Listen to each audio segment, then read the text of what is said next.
Ngayong buwan ng Pebrero, ipinagdiriwang ang Dental Health Month na may temang, "Tara na, may cleaning, may fluoride, saan ka pa?" Kaugnay nito, inaanyayahan ng City Health Services Office o CHSO ang mga residente ng Baguio City na makilahok sa iba't ibang libreng serbisyong dental.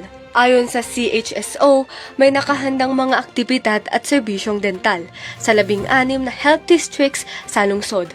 Hinihikayat ang publiko na magtungo sa pinakamalapit na health district upang makinabang sa mga inaalok na serbisyo.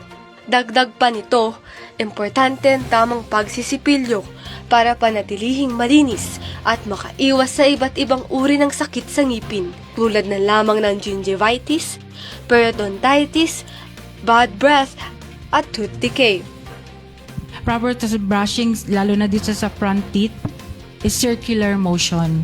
Hindi po yung pag ganon. Sa outer part dito po sa loob, circular pa rin po. 2 minutes. Mga bata, you can sing happy birthday.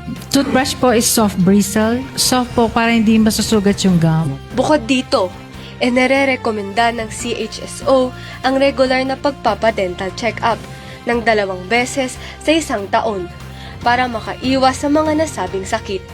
Ayon pa dito, maaari ring protektahan ng ngipin sa pamamagitan ng pag-iwas sa pagkain ng matatamis, labis na pag-inom ng kape, paninigarilyo at pagmamama na maaaring maging sanhi ng stain sa ngipin o di naman kaya ay ang tuluyang pagkasira nito.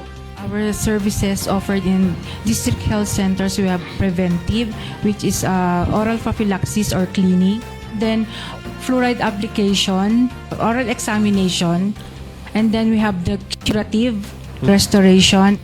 Siyempre promotive or education, can lecture on proper toothbrushing. Kaya naman, hinihikayat ng City Health Services Office ang publiko na makibahagi sa mga serbisyong alok ng CHSO para sa mas malusog at mas malinis na mga ngipin. Charm Arumin para sa PIO Baguio Balita.